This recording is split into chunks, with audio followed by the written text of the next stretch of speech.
What is going on, everybody? It is Nidge here from Nidge Plays once again, and this time I'm bringing you something a little bit different. These are going to be some, I'm not going to say predictions, but legends that I would like to see in FIFA 15, and something towards the end as well that's a little bit different. Just an idea for a new man of the match kind of card that I thought of the other day that I thought was quite a nice little idea. That obviously it's not going to be in FIFA 15 now. I think it's too late unless they've snuck it under the radar, but maybe something that be quite cool to have at some point in the future, but we'll get to that towards the end. But first of all, I want to talk about the fact that I don't think you should have to be retired to be a legend on FIFA, so we'll go into that first with a few examples.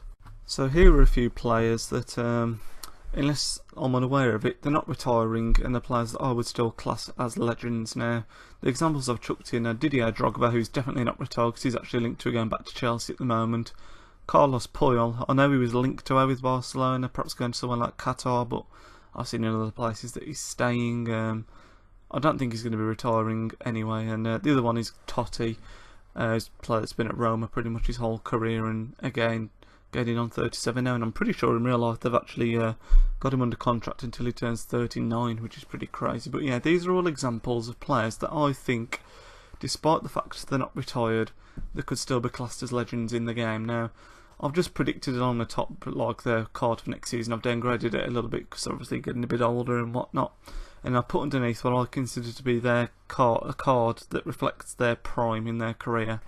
Now, as long as it's not a player that's still playing at the top level of his game, I think you can make a legend out of them. And now, what I mean by that is someone like Drogba, Puyol, Totti, they're rated in the sort of low 80s region at the moment. I think Drogba's currently in 83, that kind of thing. Now, obviously, in his prime, he was playing well above an 83, same for Puyol. So, you can bring out a legend, make it into their prime, whatever it may be, like 89, 90, 88, whatever.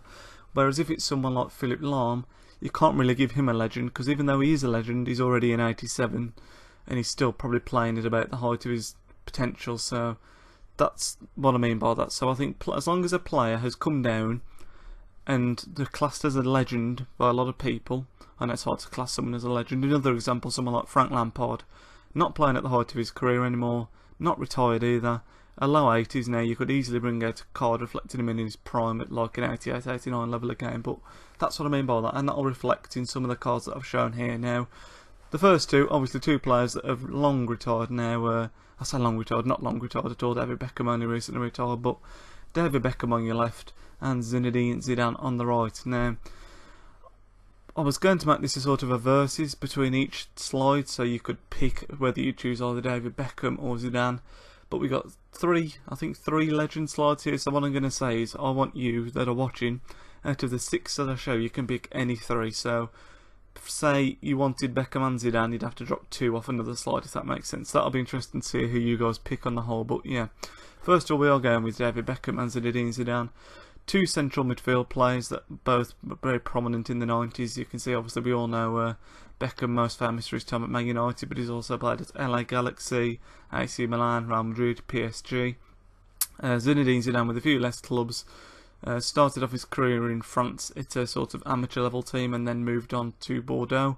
From there he went to Juventus for a short stint, and then he played out the rest of his career at Real Madrid. But you look at the cards I've given them. I've given Beckham a 90 overall, and oh sorry, voice cracked a bit there. We've given Beckham a 90 overall, and Zidane a 91. I do think Zidane's probably the slightly better player out of the two in his prime, and you'll see by some of the stats. Zidane's 74 pace, 89 dribbling, 88 shooting, 92 passing, 86 heading. Forgive me, I'm trying to read this, and when you're commentating, the screen goes really small that you're commentating on, so I can't exactly see the stats I've given him there. Really small on my screen, so if I do get any wrong, do forgive me. Beckham, 74 pace, 85 dribbling, 82 shooting, I think that is, possibly 87.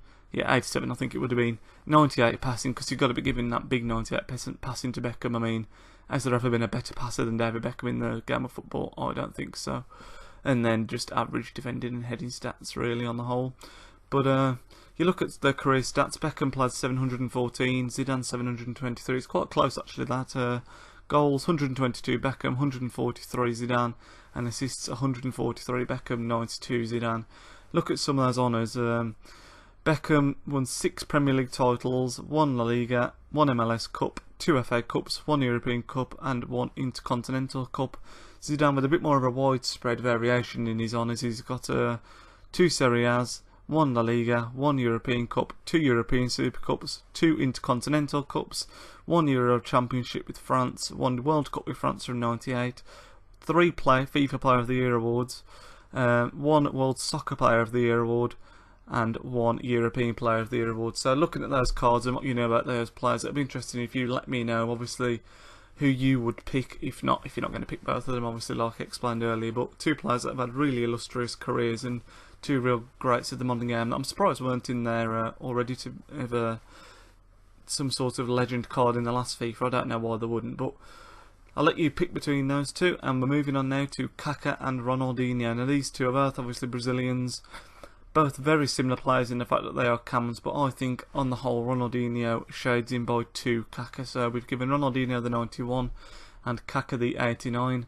Both played for Brazil obviously. Kaká represented Brazil 87 times and scored 29 goals, and Ronaldinho represented Brazil 97 games, so that's 10 games more than Kaká, and scored 33 goals. Club-wise, Kaká played for Sao Paulo, Milan, Madrid, and he's just moved to Orlando City. One of these players, a lot of players seem to be making the move to the MLS, and he's another one that's going over there to the Orlando City, I think they're called. Ronaldinho, again, a few more teams he's played for. The ones that stand out, obviously Barcelona as well, I think he played in his prime. Another one that's played at AC Milan, PSG, Grêmio in Brazil, Fluminense, and Flamengo. Is it Fluminense? No, it's Flamengo, sorry, and it's not Fluminense, it's Atletico Mineiro. Overall career outside of international, look at that, they've both got decent scoring records, but Ronaldinho in particular, 684 games, 273 goals and 164 assists as well. To be fair, Kaká has played a few less, but he's still done well. He scored 194 goals and 92 assists. Honour-wise, believe it or not, these are not all the honours for these 2 players. I did not have enough room on the damn slide to get in all the honours that these players have won, but I tried to get in all the main ones, and as you can see, they both won all the major competitions that the world has to offer, their respective leagues, World Cups, both won the Ballon d'Or at different times. 2 really successful players, so it'll be interesting to see who you choose between those 2. I always prefer Ronaldinho. He's one of my favourite all-time great players that I've ever seen play. I say ever seen play, I've never actually seen him in the flesh, something I would really like to have done when he was playing, but never going to get the chance to do that now, unfortunately. But like I say, he's one of my favourite players of all time, and when he was at Barcelona, he was absolutely phenomenal. That was where I think his prime was. But we're now going to move on to our next slide and our next 2 legends, which are Alan Shearer and Thierry Henry. Now this one for me is a really tough one to call. Both players that I really like. 2 strikers obviously most known for their spells in the Barclays Premier League, but 2 very different strikers. Alan Shearer obviously played most of his football for Newcastle, but he did start off at Southampton and also had a stint at Blackburn, where actually that was where he won the Premier League. And Thierry Henry, a bit more widespread across Europe's top teams. Most people would say his most prominent and successful patch was at Arsenal, and I tend to agree with that, but he's also had stints at Monaco, Barcelona, Juventus, and of course most recently, and he's still playing there, the New York Red Bulls. But their records, both phenomenal for strikers. Well, obviously for strikers, they've got loads of goals in them, but Alan Shearer, 733 games, 379 goals. Couldn't see how many assists he got anywhere, I just couldn't find that information. I don't know if anyone knows that, because I'd be really interested to know, but no matter where I looked, I just couldn't seem to find it. I suppose at that time it wasn't something that was as documented as well as people like Henry in the more modern day with the internet the way it is and Wikipedia, so that's something that I just couldn't find. If anyone can find it, I'll be really interested to know that number. But Thierry Henry anyway played 764 so far, obviously that's uncounting, scored 353 goals and got 198 assists. That's a really good record he's got there.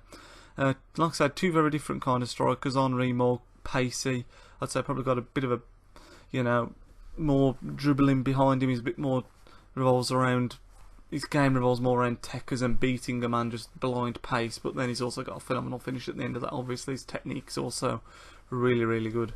But Alan Shearer is more a sort of not so quick, your old-fashioned English centre forward, really good heading, really powerful strike. You know what you're going to get from him. He's going to be hassling those defenders, and like I say, he's the all-time Premiership top scorer, which tells you all you need to know about him. And you look at the honours. Henry, again, like I was saying about the last couple there, Ronaldinho and Kaka, I couldn't fit all of his on, so I've gone to pick the main ones. Alan Shearer, not had as many, obviously, because most of his career was spent at Newcastle, where they didn't manage to achieve what they wanted to at the time. But you've got to admire that about him as well, the fact that he did stay with Newcastle. I think I've read many a time that he was tried to be persuaded away to teams like Manchester United with Ferguson in charge, and he refused to leave Newcastle and stayed there, which is what makes him even more of an icon in my eyes, the fact that he was really, really loyal to the Toon Army. But you look at the honours anyway, he did win the Premier League once, like I say, with Blackburn, 3 times Barclays Premier League Golden Boot winner, he's the all-time top scorer of the Premier League, and he won the Barclays Premier League Player of the Year twice as well. But then we go over to Henry, he's won the Champions League, the Confederations Cup twice, the Copa del Rey, he's won the Euros with France, he's won the Premier League twice, he's won the FA Cup 3 times, he's won La Liga twice, he's won Liga 1 once, and he's won the World Cup. So, honours-wise, Henry's massively in favour there.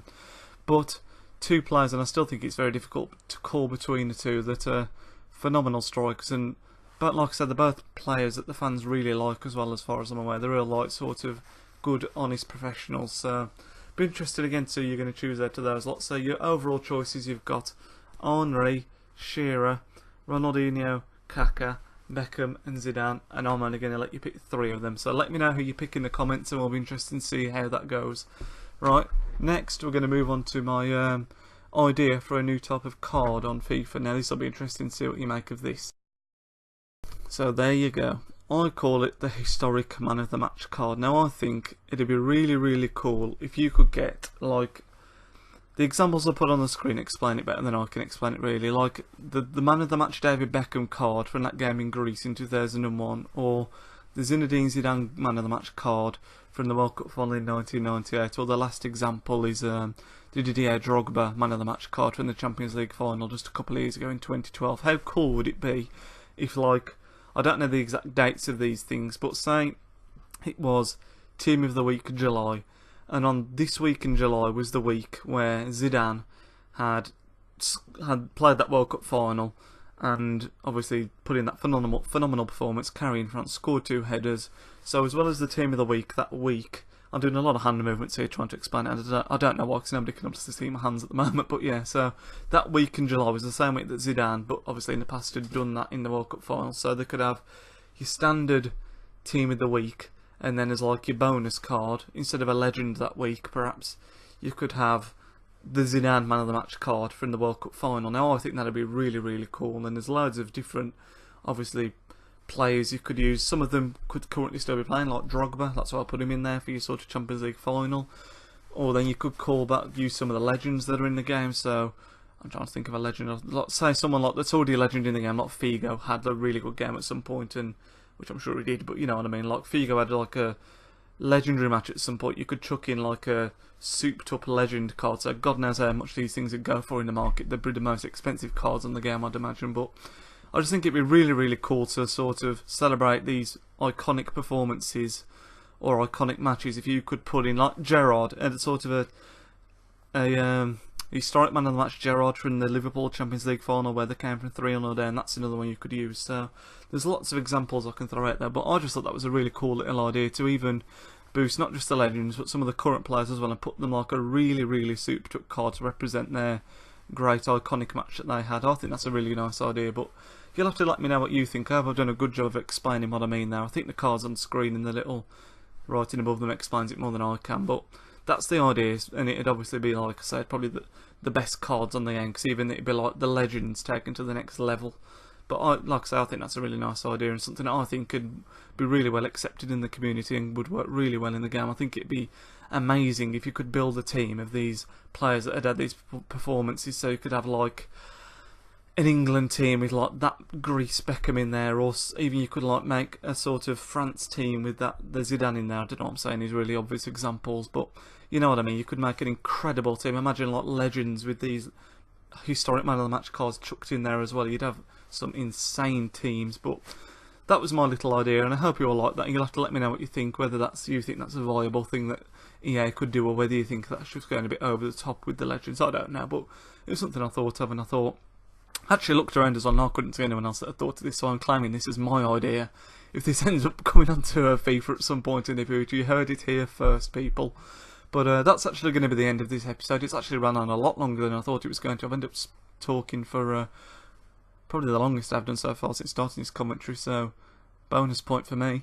But yeah, thank you very much for watching, everybody. If you enjoyed this video, I'd really appreciate it if you'd leave a like, rating and subscribe to the channel. Lots more content coming soon, including the Destiny beta, which should, as you're watching this, will hopefully be coming soon, perhaps rendering as you watch this. But once again, thank you for watching, and it's Nidge out. See you next time, people.